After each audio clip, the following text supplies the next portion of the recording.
চায়ের আড্ডায় ভোটের চর্চা নিয়ে কিন্তু যে নিউজ ল্যাব বাংলায় পর্দায় কিন্তু ধারাবাহিকভাবে চালিয়ে যাচ্ছে যে প্রোগ্রাম, সেই প্রোগ্রাম নিয়ে কিন্তু আজ কিন্তু আমরা বিজনির 20 নং বিজনি বিধানসভা সমষ্টির এক চায়ের দোকানে এসেছি। ভোটের চর্চা নিয়ে আলোচনা হচ্ছে। আমরা প্রথমে আসবো, এখানে একজন আছে। আহ, দাদা, আপনার পরিচয়। চা খাচ্ছেন? নমস্কার, আমি সত্যজিৎ দাস, যুব মোর্চার জেনারেল সেক্রেটারি। কি বলবেন, যেহেতু সামনেই কিন্তু ভোট, এবং ভোট নিয়ে কিন্তু বিভিন্ন জায়গায় মানে চর্চা চলছে। আজকে কিন্তু 20 নং বিজনি বিধানসভায় আমরা নিউজ লাইভ বাংলার পর্দায় দেখানোর জন্য চেষ্টা করব যে সামনে ভোট এসে ভোট নিয়ে কিভাবে আপনারা দেখছেন, কিভাবে প্রতিক্রিয়া ভাবছেন। আমাদের ওই দলের থেকে যা যা ধরেন দায়িত্ব দিয়েছে ওই ধরনের কাজ হচ্ছে। আরো যেটা হাওয়া দেখছি আমরা, সারা আসামে সরকারের পক্ষে ভোট দেবে। আমিও পাবলিককে বলবো যে সরকারের পক্ষেই ভোট দেবে। ধন্যবাদ থাকলো আপনাকে। আমি আরো যাব, যেহেতু অনেকে অনেকে আছে এখানে। আহ আহ, দাদা, কি বলবেন, যেহেতু চা খাচ্ছেন আপনি আজকে এখানে, আহ, যেহেতু আমাদের বাংলা নিউজ ল্যাব বাংলার পর্দায় এক ধরনের মানে প্রোগ্রাম চলছে, যেটা হচ্ছে চায়ের আড্ডায় ভোটের চর্চা। যেহেতু আজকে আপনি এখানে উপস্থিত আছেন, চা খাচ্ছেন, এবং চা খাওয়ার পরিপ্রেক্ষিতে আপনারা ভোটের চর্চা নিয়ে কি আলোচনা করছেন? নির্বাচনকে যেভাবে ম্যানিপুলেট করা হয়, ম্যানিপুলেট করে যেভাবে ক্ষমতায় শাসক গোষ্ঠীরা আসছে বা যে ক্ষমতায় আসছে, সে সেরকম ধরনের কাজ করছে কি করছে না। আজকে বিগত বছর বছর ধরে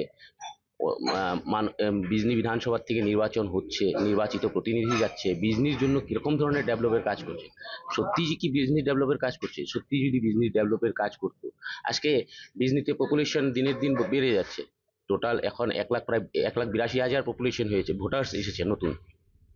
সেই ভোটার্সরা সঠিক পরিমাণে শিক্ষা পাচ্ছে কি পাচ্ছে না, গণতন্ত্রতে এই প্রশ্নগুলো ওঠার প্রয়োজন। মৌলিক অধিকার আমাদের, রুটি কাপড়া, স্বাস্থ্য, মকান, শিক্ষা, স্বাস্থ্য, এই জিনিস, এই 6টা যে মৌলিক অধিকার, এই 6টা মৌলিক অধিকারের হয়ে পার্লামেন্টে একজন সাংসদ কথা বলছে কি?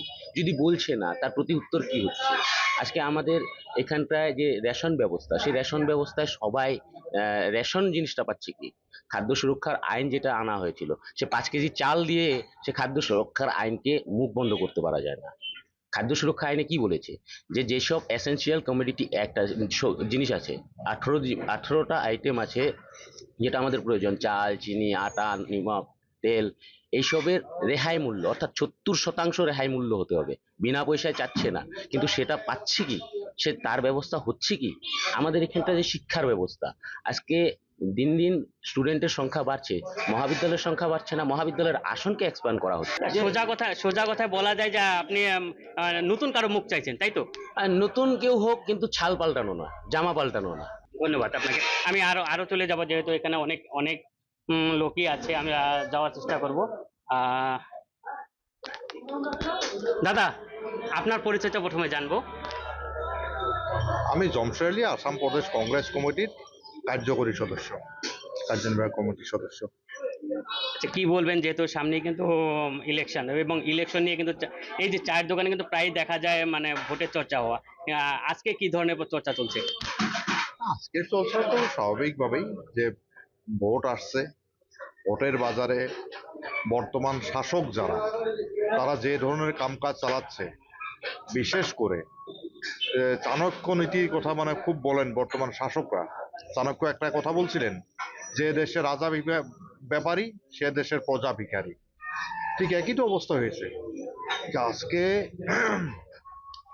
কেউ 12,000 বিঘা মাটি দখল করেছে, সারা আসামের কোনো জায়গা নেই যে জায়গাতে মানে তাদের মাটি সম্পত্তি মানে দখল করেনি। অথচ সাধারণ মহিলারা, তারা 1250 টাকার জন্য লাইনে দাঁড়াতে হচ্ছে। এই যে মানুষের অবস্থা খারাপ হয়ে যাওয়া, মানুষের রুটি রোজগারের অবস্থা খারাপ হয়ে যাওয়া, এমজিএন রেখার কাজ পাচ্ছে না, ডি ভোটার, ডিটেনশন ক্যাম্প, এগুলি নিয়ে যথেষ্ট সমস্যা আছে। এই সমস্যাগুলি থাকার জন্য দৈনন্দিন লোকেরা ভোটের আপনার বাইকেল বের করতে হয়, ভোটের মানে আপনার নকল কপি বের করতে হয়। অথচ ইলেকশন অফিসটা এখান থেকে চলে নিয়ে গেল। সারা দেশেই করা হচ্ছে যে মানে ডিস্ট্রিক্ট হেডকোয়ার্টার একটা করে ইলেকশন অফিস থাকবে, কিন্তু সারা দেশে তো ফরেনার্স ট্রাইব্যুনাল নেই, সারা দেশে তো ডি ভোটার নেই, সারা দেশে তো ডিটেনশন ক্যাম্প নেই। তো এখানকার লোকের সবারই দরকার। এই দরকারটার জন্য যে কোনো কাজের জন্য, আপনি বলুন তো, যে কোনো কাজের জন্য ভোটার তালিকার একটা নকল কপি পাওয়াটা অত্যন্ত জরুরি কাজ হয় কিনা। আর এই কাজের জন্য যদি এখানকার লোকেরা আপনার ডিস্ট্রিক্ট হেডকোয়ার্টারে যেতে হয়, 1000 টাকা খরচা করতে হয়, সাধারণ মানুষ কিভাবে চলবে? আপনার এই ভোটের আগে আগে আমরা দেখছিলাম, ভোট যখন আসে তার আগে আগে ধামধুম কিছু রাস্তা প্রসাধন ঘোষা হয়, আর এই প্রসাধন ভোট চলে যাওয়ার সঙ্গে সঙ্গে তার কোনো মানে চাল বাকলা কিচ্ছু থাকে না। এখন এই প্রসাধন লাগানো হচ্ছে সাংঘাতিকই, কিন্তু 3 মাস পরে একে আপনি এই রাস্তা আপনি খুঁজে পাবেন না। আপনি দেখুন বিজনি উলুবাড়ি রোড, বিজনি পানবাড়ি রোড কবার করে গত 5 বছরে মানে এই প্রসাধন লাগানো হলো। বিজনি আপনার মানে কি বলে আনন্দবাজার রোড কবার করে প্রসাধন লাগানো হলো গত 5 বছরে। এই প্রসাধনটা লাগানো হয় কেন? সাধারণ মানুষের সাংঘাতিক বিপদ হচ্ছে। এই যে লুটপাট, শুধু কমিশনের রাজনীতি চলছে এখানে। আজকে বিজনি শহরের যে কোনো একটা বড় শহরের, আমাদের বিজনিতে তো লোকজন কম নেই, জনবসতি কম নেই। বিজনি এবং বিজনি আশেপাশে চারপাশের এলাকায় প্রত্যেকটা গ্রামে 4000-5000 করে লোক। এই যে এত জনবসতি থাকা এলাকা, একটা বিজনি টাউনের বাইরে যে এলাকাটা পড়ে আছে, একটা রেল লাইন যাচ্ছে, রেল লাইনটার এপার থেকে ওপার হতে মানুষের কি বিপদটা। যে কোনো শহরে দেখবেন যে শহরের মাঝখানে যতই মানে থাক, শহর থেকে বেরিয়ে তার ডান দিকে হোক, বাম দিকে হোক, উত্তরে হোক, দক্ষিণে হোক, যেদিক দিয়ে রেল লাইন যাচ্ছে দুদিক দিয়েই পারাপারের একটা ব্যবস্থা থাকে। এখানে দুদুরিতে আছে, দুদুরি কাউটিংয়ের মাঝে পারাপারের ব্যবস্থা আছে, কিন্তু মনেশ্বরীর সঙ্গে চাতিনগুড়ির সংযোগের পথটা কোথায়? এগুলি কি আমাদের চিন্তা ভাবনার মানে প্রয়োজন ছিল না? যারা ক্ষমতায় আছে তারা কি এগুলি করতে লাগবে না? এই সমস্ত ব্যাপার থাকলো আপনাকে আমি যাবো, যেহেতু আরেকজন আছে এখানে। দাদা, আপনার কি আপনার পরিচয়টা জানেন? হ্যাঁ, আমার নাম রজত কান্তি সাহা। আমি এবার বিজনি থেকে জাতীয় কংগ্রেসের প্রার্থিত্ব প্রত্যাশী। এটাই। কি বলবেন, যেহেতু সামনে কিন্তু ইলেকশন, এবং ইলেকশন নিয়ে কিন্তু অনেক ধরনের চর্চা হয়ে থাকে, যে ইলেকশন কাকে কিভাবে সাপোর্ট করবে, যে আপনার তরফ থেকে আপনি বিজনি 20 নং বিজনিতে কেমন ধরনের মানে আশাবাদী? দেখুন, আমরা বিজনিতে এবার কংগ্রেস দল আশাবাদী, এবার কংগ্রেস দল জিতবে। তার একটা কারণ হলো বিজনিতে আমাদের কংগ্রেস দল যথেষ্ট শক্তিশালী হয়ে গেছে সাংগঠনিকভাবে। আর যদি আপনি দেখেন আমাদের বিজনিতে যে অজয় রায় জিতলো বিজেপির বিধায়ক, তখন আমাদের বিজনি মানুষ একটা বহুত আশা নিয়ে ওনাকে ভোট দিয়েছিল যে বিজনির উন্নতি হবে। কিন্তু আমরা যদি দেখতে পারি বিজনিতে তেমন কোনো উন্নতি আমরা দেখতে পারি নাই। আমাদের বিজনিতে এই বিগত 5 বছর কোনো একটা কনস্ট্রাকশন, মনে করেন স্টেডিয়াম, মনে করেন একটা হসপিটাল, মনে করেন এই ধরনের কোনো একটা আমাদের কাছে নেই যেটাতে বলতে পারবো যে বিজনিতে অজয় রায় এরকম একটা ডেভেলপ করছে। বরঞ্চ যদি আপনি বলতে চান রাস্তাঘাটের কথা, রাস্তাঘাটের যথেষ্ট খারাপ। রাস্তাঘাট বানানোর ক্ষেত্রে কিছু বৈষম্য করা হয়েছে। যদি বলতে চান, আমি যদি একটা উদাহরণ হিসেবে বলতে পারি, মনে করেন আপনি যদি বাগরগাঁও থেকে আপনি আলমখুন্দার দিকে মানে হয়ে যান, সোনাইখোলা বা এলেংবাড়ি, ওইসব রাস্তা দিয়ে যান, ওইসব রাস্তায় একটাও পাথর দেয় নাই, একটাও করে নাই, কাজ করে নাই। তদ্রুপ আপনি যদি বলতে চান যে আমাদের মানে কবরস্থানের কথা, কবরস্থানে সারা 5 বছর উনি একটা ফান্ডও কবরস্থানে দেয়নি। যদি বলতে চান আমাদের হিন্দু ধর্মের, আমাদের বাঙালি বা হিন্দুদের যেটা আমাদের শ্মশান ঘাটের উন্নতির ক্ষেত্রেও উনি বিশেষ কোনো কাজ করেনি। যদি বলতে চান আমাদের বিজনি টাউনে যেটা শ্মশান ঘাট আছে, শ্মশান ঘাটে 1 টাকারও মানে উনি ডেভেলপমেন্ট দেয় নাই। আমাদের ঠিক ওই পারে একটা আছে পালপাড়া, বৃহৎ অঞ্চল নিয়ে পালপাড়াতে একটা শ্মশান ঘাট আছে, ওইখানে কোনো ডেভেলপ নেই। আমাদের আশেপাশে যদি বাতাবাড়ি টাউন মানে অঞ্চল দেখেন, ওইখানে 6-7টা গ্রামের ওইখানে শ্মশান ঘাট, ওইখানে যায়, ওইখানেও কোনো ডেভেলপমেন্ট নাই। যদি বলতে চান অক্সিগুড়ি, বল্লামগুড়ি শ্মশান ঘাটের কথা, ওইখানে দেখবেন ওইখানে অল্প ডেভেলপমেন্ট কাজ হয়েছিল, কিন্তু কি যেটা মানে ফান্ড দিয়েছিল, ফান্ডের 50% কাজই হয়নি। এখন রাইজে মানে পাবলিকে টাকা তুলে ওইটাকে আবার রিকনস্ট্রাকশন করতে লাগতেছে। তদ্রুপ আপনি যদি ওইখান থেকে আপনি যান আমাদের যেটা লাকড়িগুড়ি, আমাদের বাঙালি অধ্যুষিত অঞ্চল লাকড়িগুড়ি শ্মশান ঘাট, ওইখানে কোনো ডেভেলপ করে নাই। ওইখানে যেটুকু সামান্য ডেভেলপমেন্ট কাজ আছে ওইটাকে এসএসবি থেকে করা হয়েছে। তো আপনি যদি ওইভাবে যে বেতবাড়িতে চলে যান, বেতবাড়ি একই অবস্থা, ওইখানে শ্মশানেও কোনো কাজ হয়নি। তো আমরা যদি দেখতে চাই সামগ্রিকভাবে আমরা অজয় রায়কে যে আশা দিয়ে আমরা বিজনেস বাঙালি বা বিজনেস হিন্দুরা জিতেছিলাম যে বহুত কাজ উন্নতি করবে, কিন্তু আমরা ওরকম কোনো উন্নতি কাজ দেখতে পারিনি। তো এইবার আমরা আশাবাদী, এইখানে আমরা কংগ্রেস যথেষ্ট শক্তিশালী হয়ে আছি। আর এইখানে একটা পরিস্থিতি ইতিমধ্যে মানে একটা সৃষ্টি হয়েছে, রাজনৈতিক পরিস্থিতি অ্যালায়েন্সের একটা কথা চলছে। এইখানে সিপিএম যথেষ্ট শক্তিশালী, অসম জাতীয় পরিষদও শক্তিশালী। তো আমি আশাবাদী বিজনেসে এবার পরিবর্তন হবে। আমরা যেটা মানে বিগত 15 বছর শাসনে মানে বিপিএফ এর শাসন যেই আশা নিয়ে আমরা পরিবর্তন করছিলাম, কিন্তু কাজের ক্ষেত্রে ওই পরিবর্তন আমরা দেখতে পারিনি। বিজনেস জনসাধারণ আমাদেরকে এবার ভোট দিবে, কংগ্রেস এইখানে নিশ্চিতভাবে জিতবে, এটাকে আমি বলতে পারি। ধন্যবাদ। ধন্যবাদ থাকলো আপনাকে।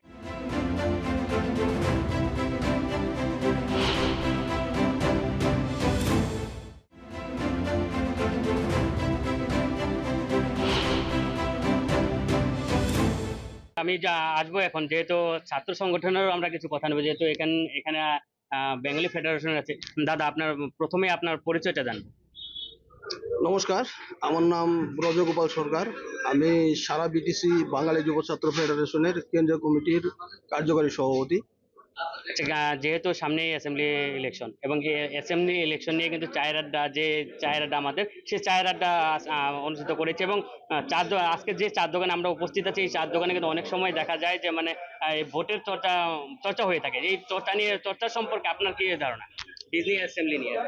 দেখুন, যেহেতু আমরা জাতীয় সংগঠন করি, আমাদের বাঙালি জাতির বিভিন্ন সমস্যা আছে। আমাদের ডিপুটারের থেকে শুরু করে আমাদের অনেক সমস্যা আছে। সেই সমস্যা আমরা সরকারের সাথে যখনই আলোচনা করতে যাই, সরকার বলে আমাদের কোনো সমস্যা নেই। আমরা কিন্তু সমস্যাগুলো ধরাই দিই যে এই সমস্যা আছে, ডিপুটারের সমস্যা থেকে বিভিন্ন সমস্যা, কিন্তু কার্যক্ষেত্রে কোনো ধরনের ফলপ্রসূ হয় না। তো বুট আসে, বুটের সময় মানে আশ্বাস দেয় আমাদেরকে সব সমস্যার সমাধান করে দিবে, কিন্তু কার্যক্ষেত্রে কোনো ধরনের সমস্যা সমাধান হয়নি।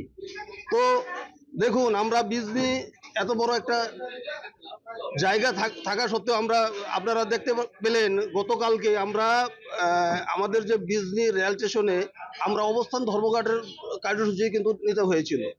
আমরা দেখতে পেলাম বিটিসি ইলেকশনে আমাদের বিজনি বিদ্যাপীঠ যে ফিল্ড আছে, সেখানে আমাদের মাননীয় মুখ্যমন্ত্রী, আসামের মাননীয় মুখ্যমন্ত্রী এসে প্রতিশ্রুতি দিয়েছিলেন যে বিজনিতে দূরগামী যে রেলগুলো এখানে কিন্তু দাঁড় করাবে। তার সাথে সাথে মনেশ্বরী যেটা মানে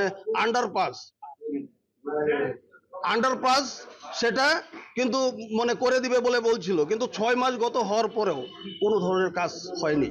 তো বিভিন্ন ধরনের মানে সমস্যা আছে। আমার বাড়ি মনেশ্বরী, আমার বাড়ির পিছন একটা নদী আছে যার নাম পাখাজানি। সেখানে আজকের দিনেও আমরা কি বলে বাঁশের ভাঙ্গা ব্রিজ দিয়ে আমরা চলতে হয়।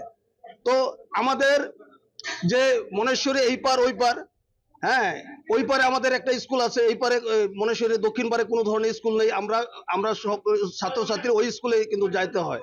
এখন দুইটা রেল হওয়ার পরে ব্যারিকেড দেওয়া হয়েছে, কিন্তু আমাদের ওইখানে ওই পারে বিসিডিসি থেকে শুরু করে আপনার প্রাথমিক যেটা চিকিৎসা সেটার থেকে শুরু করে আমাদের যে স্কুল সবকিছু কিন্তু ওই পারে রয়েছে। কিন্তু আমাদের বিভিন্ন ভাবে আমরা দাবি করা সত্ত্বেও কিন্তু আমাদের আন্ডারপাসটা কিন্তু হয়নি। আমাদের পাশের যে ব্রিজটা, আমাদের নদীর ব্রিজটাও কিন্তু হয়নি। সামগ্রিকভাবে আমরা দেখতে পাই কিছু উন্নতি হয়েছে, এটা অস্বীকার করার মানে কথা না, কিন্তু সব ক্ষেত্রে যে সব ধরনের উন্নতি করা হয়েছে রাস্তাঘাটের থেকে শুরু করে সব হয়নি।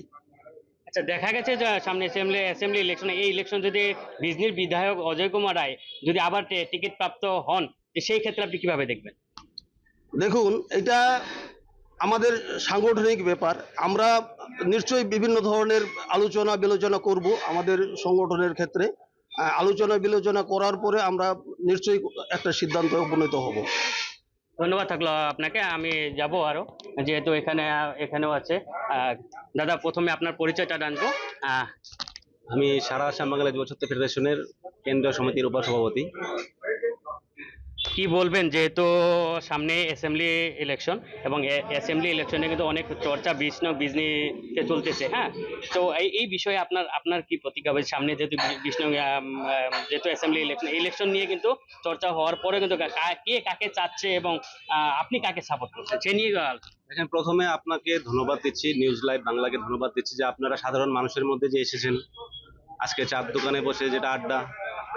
তো সবার প্রথম, যেহেতু আমি সারা আসাম বাঙালি যুবছাত্র ফেডারেশন বাঙালির রিপ্রেজেন্টেটিভ করছি বাঙালিদেরকে আসামে, তো আমাদের বিশেষ করে যে আমার বাড়ি বিজনিতে আজকে সমষ্টি পুনরীক্ষণের নামে যে ষড়যন্ত্র করে যে আমাদের 6,000-এরও অধিক ভোট আমাদের কেটে দেওয়া হলো, তার জন্য আমরা অনেক দুঃখ প্রকাশ করেছি। কারণ আমাদের হিন্দু বাঙালি প্রতিনিধি আমাদের এখানে ছিল, আমরা আশা করতে পারিনি যে হিন্দু বাঙালি একজন প্রতিনিধি থাকার পরও যে আমাদের 6,000 ভোট কেটে দিবে, সেটা গ্রহণযোগ্য বলে আমি মনে করি না।